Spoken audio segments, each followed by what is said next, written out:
eeggata dirreen toloota anaas na eeggata dirreen toloota anaas na Nagaan Waaqayyoo gooftaa maccaa nagaan Waaqayyo abbaa kan ilma isaa kan hafuura qulqulluu isin hunduma keessaniif haa ta'u. Jaallatamoof kabajamoo obboloota koo hafuuraa gooftaatti kan jaallatamtan Kiristoos Yesuusiin kaadhimamtoota jireenya waaqarraa kan taatan obboloota koo akkam jirtu gooftaa isa nagaa keenya dachaa baay'isiif galanni guddaan haa ta'u. Waaqayyo nu gargaaree amma yeroo kanaatti ayyaana isaas nu baay'isee nu wajjin ta'eera. Isa kanaaf Waaqayyo gargaarsa isaa isa guddaadhaan waan ayyaana isaa nu baay'iseef iddoo kanatti walitti qabamuun keenya jaalala isaati. Kanaaf torbannoowwan darban kana keessa hojii guddaa yookaan immoo mata duree guddaa waa'ee jireenya keenyaa ilaallatu baay'ee barachaa jirra. Isa kana immoo baay'een keessan akka itti gammaddan baay'een keessan akka itti isinitti tole baay'ee jireenya keessan jijjiiraa akka jiru dhuga baatii guddaatu jira baay'een keessanii fi isa kanaaf Waaqayyo isin haa kabaju ulfaadhaa hubannaa addaas isiniif haa kennuun isiniin jedha. Macaafni qulqulluun keenya kan inni haasa'u gaa'ela Waaqayyo akka dhaabee gaa'elli Waaqayyo biratti ulfina guddaa akka qabu gaa'elatti Waaqayyo ulfina guddaa akka argatudha kan inni dubbatu. Isa kanaaf itti gaafatamaan gaa'elaa Waaqayyo akka ta'e hundeen gaa'elaa Waaqayyo akka ta'edha kan macaafni qulqulluun keenya lafa kaa'u. Kanaaf bilcheessinee waa'ee gaa'elaa beekuun hubannaa waa'ee gaa'elaaf qabaachuun baay'ee murteessaadha jechuudha. Waa'ee gaa'elaaf hubannaa guddaa qabaachuu qabna. Hubannaa jabaa qabaachuu qabna. Kanan ta'u taanaan jireenyi keenya miidhamaadha jechuudha. Kanaaf baay'ee hubannaa qabaachuun hubannaa godhachuun nurra jira jechuudha. Waaqayyo nu haa gargaaru. Mee Waaqayyoon kadhanna. Yaa Waaqayyo abbaa keenyaa guddifnee baay'ifnee si galateeffanna. Maqaa Yesuus Kiristoosiin ulfinnii fi galanni guutuun bara baraan siif haa ta'u. Gargaarsi kee guddaan waan nu wajjin ta'eef, humni kee waan nu wajjin ta'eef, oolleerra of kalleerra, gargaaramneerra humni kee nu wajjin ta'eera. Kanaaf ulfinni galanni hokubaan bara baraan siif haa ta'u. Situ nu gargaare, situ humna kee nuu kenne, situ ayyaana nu baay'ise. Situ yaa Waaqayyo gara keenya gore, humni kee inni gara keenya gore. Ayyaanni kee inni gara keenya gore, araarri kee inni gara keenya gore, harki kee inni gara keenya gore. Utuu si ta'uu baate inni gara keenya gore, utuu si ta'uu baate inni harka nu qabe, utuu si ta'uu baate inni humna keenya ta'e nu hin jiraannu, hin banna hin cabna, karaatti kufnee hafna. Nu gargaareera irreen kee, nu gargaareera ayyaanni kee, nu gargaareera humni kee. Hallelujah. Zara dora bajina mo karbini shinda lora dana sena majora shia. Provana dago jogo salvini bijamo garrabida na kurabashinda la rabochono sia. Rabadana magoba gati divini mamaton shinda. Hallelujah. Maqaa gooftaa Yesuusiin ulfinni kan kee haa ta'u. Gargaarsa kee fansi galateeffadha obboleettii koo kanaaf fansi galateeffadha. Situ gargaare, situ oolche, situ gargaare. Situ yaa Waaqayyo lubbuu ishii baduu oolche, sitti lafee ishii cabuu oolche. Situ yaa Waaqayyo gooftaa maraatummaa oolche, sitti cabaa oolche. Maaraalaa raabaa gaadaa jaanaa maashiyaa. Waaqayyo gooftaa maccaa wanti sammuu obboleettii kanaa keessaa fuudhuu barbaadu. Duwwaa gochuu kan barbaadu. Dhukkuba hamaanan dha'uu kan barbaadu. Yaa Waaqayyo qililleetti gatee lubbuu ishii akka deebi'ee hin argamne gochuudhaaf wanti hojjetamu baay'eessaa jira. Ati garuu gargaarteetta. Lara Jakobana Jita Badago Semania. Hallelujah. Maqaa Yesuusiin sin galateeffadha. Maqaa Yesuusiin ulfina silaadha. Maqaa Yesuusiin galanni siif haa ta'u. Hallelujah. Obboloota koo Waaqayyoon galateeffadha. Abbaa keessan isa Waaqarraa galateeffadha. Yesuus Kiristoosiin galateeffadha. Ulfaadhodhaanii Waaqayyoon galateeffadha Waaqayyoon. Ammuutu Waaqayyo si gargaaruu baate. Gaaf tokko faarfannaa tokkoon faarfadha. Afurri faarfannaa na guutee. Utuun jilbiinfadheeru afurri faarfannaa afurri Waaqayyo keessa koo fida. Akkas jedheen faarfachaa ture. Amma utuu ati na dhiiftee, amma utuu ati na gattee, amma utuu ati na dhiiftee, amma utuu ati na gattee, amma utuu ati na dhiiftee, amma utuu sin beeku jettee. eenyu na gaafata baadee nafaam gooftaa eenyu na gaafata baadee nafaam gooftaa. Hallelujah. Silaa badee kana funnu yobboloota ko Waaqayyo garuu nu gargaareera. Kanaaf guddaa maqaan isaa ulfaatu gargaarsi Waaqayyo mana keenya irra jira jechuudha. Poraadiyaa Glorojoto sana shindabora Glerebejen tarabanuga bibidi bola shindabora Rala rabagada nabajana mashia Roba tanda ya bogatian Abi ya Waaqayyo galanni siifata. Maqaan kee ulfaatu gara kootiati gara obboloota kanaati. Gara keenya garee keenya humna keenya gaaddisa keenya Yesuus olqa keessatti baqanne gaaddisa dhaloota. Haleluuyaa. Waaqayyo gaariidha. Guyyaa rakkinaattis guyyaa gidirraattis iddoo baqaatee namni kee.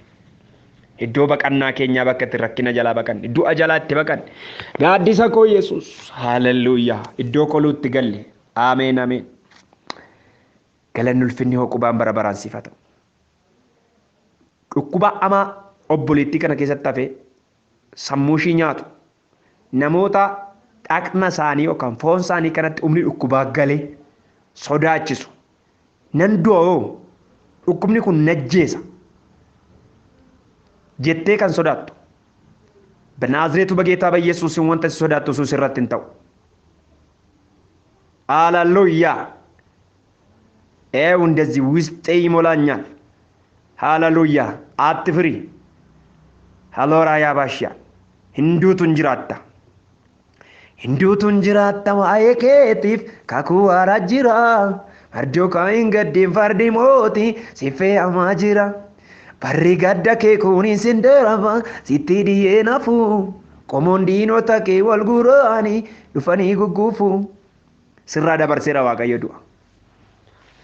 Kanuma fudhadhu. Haleluuyaa. Yesuus gooftaadha. Dubbii Waaqayyo olii wajjin hubannamee waa'ee barumsa keenyatti deebina. Kadhannaa yeroo bal'aa fudhadhee yeroo gara biraa isiniif hin kadhadha. Baay'ee kan namatti tolu jireenya gaa'elaa keessatti utubaawwan gaa'elaa maal akka isaan ta'an ilaalaa turre. Namoonni dhaggeeffachaa jirtan hadaraa keessan sheerii godhaa warra kaaniif waasaap irra jechuu kooti. Obboloota baay'eedhaaf dabarsaa. Beekumsa koo amman dubbisee fi amman hubadheerraa inni isiniin ga'e kun waan salphaa miti. Namoonni baay'een akka qorichaatti itti fayyadamuu danda'u. Qoricha waa dafee namatti fursiisu sana dhukkuba hamaarra kan nama fayyisu sanatti itti fayyadamuu danda'u. Dhukkuba gaa'ela, marzii gaa'elaa, HIV gaa'elaa, kaanserii gaa'elaatii fi qorichaan kennaa jira amman. Mana yaalaa guddaa, hospitaala guddaa tokko banee jira namatu hin beeku malee. Rabsaa obboleettota keessaniif dabarsaa. An gaa'ela dhaabeefis kan gaa'ela hin dhaabiniifis dabarsaa. Sheer arguut. እግዚአብሔር ይባርካችሁና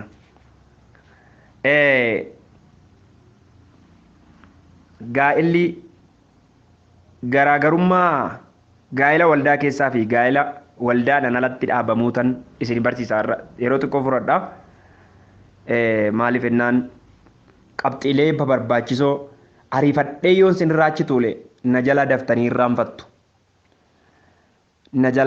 irraanfattu. Yaadannoon koo guddaadha bal'aadha. Garuu walitti cimdid godhee yookaan walitti butee xibib godhee yoon isinitti mee akkaataa hubannaa keessaniitu na jalaa rakkataa. Isa kanaaf gaa'elli waldaa keessaa fi gaa'elli waldaan alatti godhamu maal garaagarummaa isaa? Garaagarummaa qaba moo hin qabu? Waan jedhu walii wajjin ilaalla. Tarii amma otoo isin gaafadhee qabaa jettu yookaan hin qabu jettu. Toon isinitti himin isin gaafadhee jechuudha. Gaa'elli paasterii waldaa yookaan lubni yookaan immoo jaarsi waldaa hin eebbisne waldaadhaan alatti gaa'elli dhaabbatu. Gaa'ela waldaa keessatti dhaabbatuun garaagarummaa qaba moo hin qabu jedhee osoo isin gaafadhee macheem gaaffii deebii kana numa naa deebistu dheenan yaada. Waan tokko ilaalla. Garaagarummaa guddaa qaba. Garaagarummaa isaa guddaadha. Wanti gaa'ela waldaa kiristaanaa keessaa dursu tokko yoo hin jiru. Waaqayyo harkaaraa waldaa kiristaanaa goree ijoollee isaa barsiisa. Ijoollee isaa gorsa. ijoollee isaa jajjabeessa. Waldaan kiristaanaa akka sagalee Waaqayyoo mana barumsaa keessatti jireenya bara baraa baratamudha. Mana barumsaa keessatti jireenyi bara baraa baratamudha. Waldaan kiristaanaa. Waldaan kiristaanaa iddoo itti ijoollee Waaqayyoo walitti qabamanidha. Kanaaf Waaqayyo achitti nagaa fi jireenya abboomee akka jiru sagalee Waaqayyoo dhugaa nuu ba'a. Waldaan kiristaanaa agartuu Waaqayyooti. Afaan Waaqayyooti. Miila Waaqayyooti. Harka Waaqayyooti. Yaada Waaqayyoo taatee biyya lafaa kanarra jirti jechuudha waldaan kiristaanaa. Waaqayyo jalqaba gaa'elaa fi ofii isaatiif eebbisee kanaafuu lubni jalqabaa gaa'ela eebbise Waaqayyo akka ta'e tanaan dura ibsineerra. Walii wajjin ilaalleerra. Har'a immoo aboo kana waldaa kiristaanaatiif kenne Waaqayyo. Aboon inni waldaa kiristaanaatiif hin kennin hin jiru. Waldaan kiristaanaa sirratti dhaabaa jedheen Pheexroos miti Yohaannis keessaa waldaa kiristaanaa sirratti dhaabaa jedheen. Aboo hundumaa immoo waldaa kanaaf kenneera jedheen. Waldaan ikkoo aboo hundumaa of keessaa qabdi. Nama waldaan hiite nama waldaan mee adabbii waldaa keessaa waldaa lafarraa yeroo laaltan nama cubboo hojjete yookaan nama waan tokko godhe waldaan yeroo adabdu adabbii waldaan nama adabdu namni akka qoosatti ilaala. Namoonni tokko waldaadhaan adabamanii jechuudha. Jaarsoliin akkuma ta'aniit ji'a ammanaa yeroo turtii sii kennineerraa si adabneerraa amma ji'a ammanaatitti waan hundumaarraa boqodhuu taa'ii jedhuun. Nama sanatti waan salphaa fakkaata. Garuu dabbaa bilikaalii macaafa qulqulluutti ija macaafa qulqulluutti yoo ilaalle በጣም ከባድ የሆነ ነው። ከባድ ነው። በጣም ኡልፋታ ነው። የቤተ ክርስቲያን ስልጣን በጣም ከባድ ነው። ሰዎች ግን እንደ ቀላል ነው የሚያዩት። ቀላል አይደለም። namoonni tokko tokko adabbii waldaa kiristaanaa kana tuffataniit otoo waldaa kiristaanaa adaba irraan kaasin biyya geeddaratu. Dhugaa Waaqaa namoota akkasii nama 4-5 argeera. Hin hojjetu hiikan qabu. Hin hojjetu hiikan qabu. Gaa'ela dhaabuu diigamaadha. Hin hojjetu achuma jiru. Hin baratu achuma jiru. Hidhaadha jechuudha kun isinii galee. Namni kun maal gochuutu irra jira dhaqee jaarsolii waamee biyya jaarsolii sun jiran sun deemee dhaqee naayii kaamaaloo jechuutu irra jira. Waa'ee nama 4-5 tokko isin ifan kaasa namoota hin beeku garuu yeroo barumsa gootii gobe waan ta'eef isin hin kaasu. Namoota deebi'anii waggaa hedduu booda waldaa kiristaanaa dhaqanii biyya waldaa kiristaanaa habboommii yookaan adaba waldaa kiristaanaa kan deebisan ofirraa eegsisuudhaaf dhaqan. Warri kaan immoo ittiin kan du'an ittiin kan badan jooranii jaawwaranii jireenyi isaanii rukutame salphaa fakkaata. Kanaaf maal jechuu barbaadetan haboo waldaan kiristaanaatti kenname haboo salphaa miti. Kanaaf Waaqayyo har'a aboo hundumaa waldaa kiristaanaatiif kenne. Ija waldaan kiristaanaa ija Waaqayyooti, harka Waaqayyooti, yaada Waaqayyooti. Waaqayyo waan gochuu barbaadu karaa waldaa kiristaanaa godha. Karaa waldaa kiristaanaa godha. Wanti godhamu hundinuu wanti kiristoon ilaallata, wanti kiristaanota ilaallata. Hundi isaa dhoksaawwan qulqullaa'oo waldaa kiristaanaa keessatti adeemsifaman karaa waldaa kiristaanaatiin ala bakkeedhaan hin adeemsifamu. Har'a immoo aboo kana waldaa kiristaanaatiin kan kenne karaa waldaa kiristaanaa goree Waaqayyo har'as gaa'ela eebbisaa jira. Kanaaf gaa'elli waldaa kiristaanaa keessatti geggeeffamu gaa'ela eebbifamaa, gaa'ela qulqullaa'aa. Cidha waldaa kiristaanaa keessaa fakkeenya cidha oolichaatitti jechuu dandeenya. Namni tokko karaa kamiin iyyuu yoo ta'e dhalaan tokko yookiin dhiirri tokko yoo wal fuudhan gaa'eluma jedhama.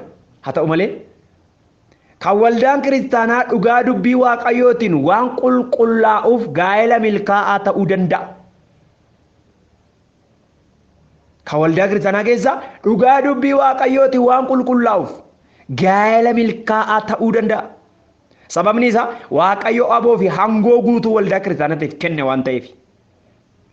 Yeroo hunda waldaa kiristaanaa baqatanii bakkeetti raawwatan waan Waaqayyo sirriidha jedhee kaa'een mormuudha kun. Kun immoo hanga deebi'anii araara Waaqayyoo kadhatanii argatanii fi gatii gurguddaa nama baasisuu danda'utti gaa'elli bakkee miidhama inni namatti fiduudha jechuudha. Gaa'elli waldaa kiristaanaatiin alaa fedhii Waaqayyoo eeguu caalaa fedha ofiitiif dursa kennuudha. Fedha Waaqayyoo eeguu caalaa fedha ofiitiif dursa kennuudha. Batalay namoonni gaa'elatti hin galin sirriitti qalbeeffadhaa isa kana. Gaa'elli waldaa kiristaanatiin alaa fedha waaqayyoo eeguu caalaa fedha ofiitiif iddoo kenna. Fedha ofii jechuun bakka guyyaa fedhe, yeroo fedhe, akka fedhetti. Mee fedha waaqayyoo kadhannaan hin jiru. Waldaan kiristaanaa amma akka waldaa keenyatti namni tokko xalayaa gaa'elaaf gaafa fidatu ji'a kennitiif waldaan. Ji'a yeroo kamii yeroo wal baruun yeroo irra dubbadhe san. Ji'a wal baraa jetteetu kennitiif. Ji'a san keessatti immoo barumsa gaa'elaa waldaa irraa hin barata dhufe. Haadha manaa isaa qabate, kaadhima isaa qabate hin barata. Walii wajjin wal baruu ji'a kun yeroo isaaniif kenname jechuudha. Kana keessatti fedha waaqayyoo baru. Waaqayyoo fedha koo miti yoo ta'e wal dhiisuu danda'u. Inni alaa garuu yeroo fedha waaqayyoo gaafatan iyyuu hin qaban.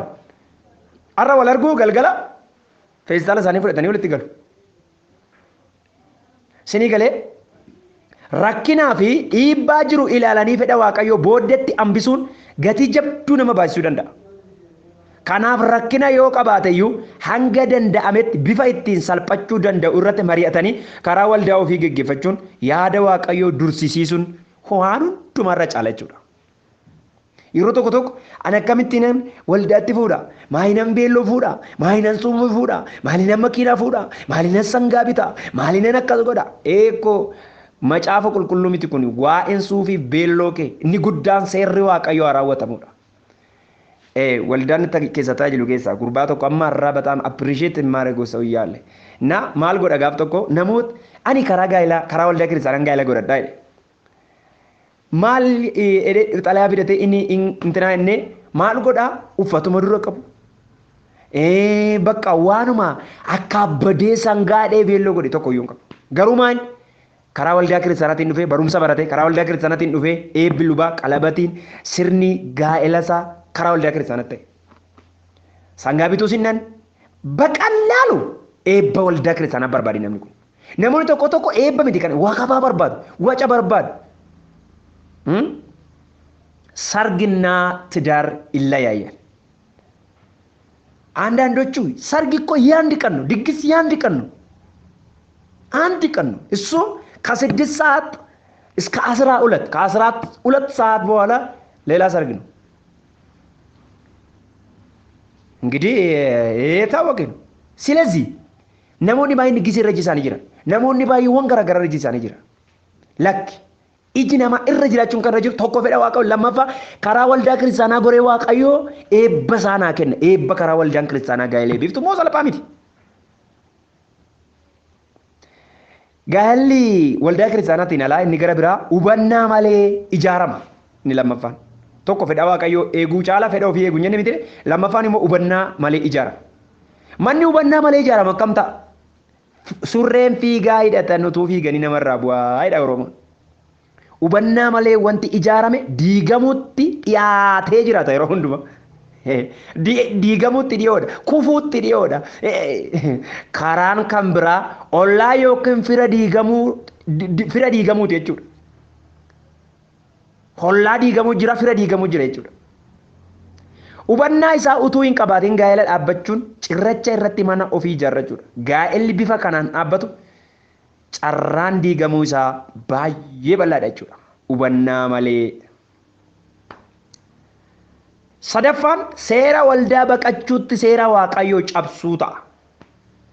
Gaa'elli waldaadhaan alaa seera waaqayyoo baqachuutti seera waldaa baqachuutti seera waaqayyoo cabsuu ta'a. Seerri waldaan inni baqatu maali? Seerri waldaan inni baqatu barumsa baradhuudha. Seera waldaa kiristaanaati kun barumsa gaa'elaa baradhu. Ga'een haadha manaa maali? Ga'een abbaa manaa maali? Kan jedhu kottu baradhu. Waa'ee hundee gaa'elaa kottu baradhuudha. Seera waldaati kun kottuuti qalabatii yookaan immoo waadaa waldaa kiristaanaa duratti si gashina. Seera waldaati kun. Kana seera waldaati. Seera kana baqachuutti seera waaqayyoo waldaatti kenne seera waaqayyoo immoo cabsa. Namni seera waaqayyoo cabsu immoo yeroo baay'ee milkaa'inni sarraa fagoodha. Waaqayyo utuu seera waaqayyoo utuu cabsu seera waaqayyoo utuu hin barbaachisu ta'e seera waaqayyoo utuu hin barbaachisu ta'e waldaa kiristaanaa biyya lafaa irra inni dhaabu ture waaqayyo utuu hin barbaachisu ta'e. Kanaaf waaqayyo seera waldaa kiristaanaa biyya lafaa irra inni dhaabu ture. Kanaafuu waaqayyo seera waldaa kiristaanaa dubbii isaa irratti hundooftee waan baaftuuf ni kabaja jechuudha. Warri bakkeetti gaa'ela isaanii raawwatan seera waldaa baqanna jechuu fi seera waaqayyoo cabsanii abaarsa hin taaneef yeroo saaxilaman bal'inaan ni mul'ata. Kan inni xiyyeeffatu baay'inaan fedha fooniiti. Gaa'elli waldaan alaa fedha foonii. Seexanni waan qulqullaa'u waan hin jaallanneef namni akka inni karaa irraa jallatuuf yaada namaa tuttuqee gara kanatti nama oofa. Fedhii foonii qofa ba'uun diina waaqayyoo akka nama godhu Roomee boqonnaa 8 irra. Namni diina waaqayyoo ta'ee jiraachuun isaa baay'ee rakkisaadha. Diinonni waaqayyoo lafa kanarraa baay'eedha. Nama fedha fooniitiin geggeeffamu jechuudha. Gaa'elli karaa bakkee raawwatu baay'inaan fedha foonii waan xiyyeeffatuuf yerootti diigamaa oola jechuudha. Garaagarummaa gaa'ela waldaa keessaaf gaa'ela waldaan ittiin alaa yeroo ilaalu gaa'ela waldaa keessaa barsiisa hundee gaa'elaatu kennamaaf yookaan irratti mari'atama. Barsiisa maalii? Hundee gaa'elaa. Gaa'ela waldaan alaa keessatti garuu akkamitti akka wal fuudhantu walii galama malee yerootti barumsa baratan. Hundeen gaa'elaa maalii jechuutirra hundeen gaafa wal fuunuu sun maalii jedhu kan alaa garaagarummaa isaa ilaalaa. Garaagarummaan inni waldaa keessaa barsiisa hundee gaa'elaa, waa'ee gaa'elaa, hubannaa gaa'elaa macaafa qulqulluurraa baratan. Alatti inni alaa garuu akkamitti akka wal fuudhan walii galu mari'atu. Akkamitti wal fuuna? Maal goona? Gaafas maal goona? Kan. Lammaffaa inni waldaa keessaa gorsa gaa'elaa barbaachisutu kennama. Inni alaa immoo maaltu waldaa wajjin nu rakkisee kan jedhantu haasaama jechuudha waldaan alatti. Inni gara biraa gahee abbaa manaa fi gahee haadha manaatu baratama waldaa keessatti. Alatti garuu wal morkiidhaan guutuu ta'a. Waldaa keessatti kadhannaatu godhamaaf. Inni waldaan alaa yaada ofii isaanii qofatu raawwatama. Waldaa kiristaanaa keessatti eebba waldaa kiristaanaatu godhamaaf. Alatti garuu qulqullummaan tasayyuu kan hin jirre hojii xuraa'ummaa keessatti galanitu gana gaa'ela qulqullaa hin taane wajjin rakkatu. Qulqullummaan iddoo olaanaa qaba. Walumaa galatti gaa'elli waldaa kiristaanaa keessatti geggeeffamuu fi gaa'elli karaa bakkee geggeeffamu garaagarummaa guddaa qaba jechuudha. Kanaafuu Waaqayyo waan qulqulluu arguutti waan gammaduuf namni hundumtuu utuu akka humna isaatti gaa'ela isaa waldaa kiristaanaa keessatti raawwate eebba gaa'ela keessa jiru kana dhangalaafate mana isaa hundee cimaa sana irratti utuu ijaarrate fedha Waaqayyo isa guddaadha. Waldaan kiristaanaa karaa ittiin Waaqayyo gaa'ela eebbisu akka ta'e kanarratti ilaalla jechuudha. Kanaaf Waaqayyo gooftaan maccaa isin haa gargaaru isin jedhe. Waan tokko isin jedhe waldaan kiristaanaa biyya lafarra tabuu guddaa waan qabduuf namoonni waan lama dubbadha. Tokko gaa'ela waldaa kiristaanaa wajjin gaggeeffachuudhaaf nama isinii wajjin walii galu mariisisu baay'ee barbaachisaadha.